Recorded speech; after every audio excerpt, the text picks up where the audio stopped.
ঢাকা টাঙ্গাইল মহাসড়কের নাওজোর ফ্লাইওভারের দুই পাশে অবৈধ ট্রাক এবং কাভার্ড ভ্যান পার্কিং হয়ে যান চলাচলে বিঘ্ন সৃষ্টি করছে।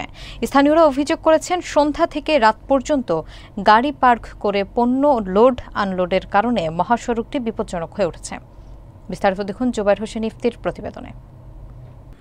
ঢাকা টাঙ্গাইল মহাসড়কের নাওজোর ফ্লাইওভার এলাকার দুই পাশে অবৈধভাবে পার্ক করা ট্রাক, বাস, পিকআপ ও কাভার্ড ভ্যানের কারণে দুর্ঘটনার ঝুঁকি দিন দিন বৃদ্ধি পেয়েছে।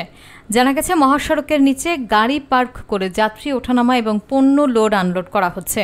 স্থানীয়রা অভিযোগ করেছেন, কিছু ব্যক্তি ম্যানেজমেন্টের মাধ্যমে প্রতিদিন সন্ধ্যা থেকে রাত পর্যন্ত গাড়ি পার্ক করে বিভিন্ন পণ্যবাহী ট্রাক থেকে পণ্য ওঠানামা করছেন। এতে মহাসড়ক সংকুচিত হয়ে যান চলাচল সমস্যা সৃষ্টি হচ্ছে এবং সন্ধ্যার পর পুরো এলাকা বাস স্ট্যান্ডের মতো হয়ে যাচ্ছে। যানজটের কারণে স্থানীয় বাসিন্দারা দৈনন্দিন জীবনে ভোগান্তিতে পড়ছেন। বিশেষজ্ঞরা বলছেন, অবৈধ পার্কিং বন্ধ না করলে দুর্ঘটনার সম্ভাবনা ক্রমশ বেড়ে যাবে। প্রশাসন সচেতন না হলে মহাসড়কের এই সংকট দীর্ঘমেয়াদী সমস্যা হয়ে দাঁড়াবে। স্থানীয়রা আশা প্রকাশ করেছেন, দ্রুত ব্যবস্থা গ্রহণ করে মহাসড়কটি নিরাপদ এবং যানজট মুক্ত করা হবে।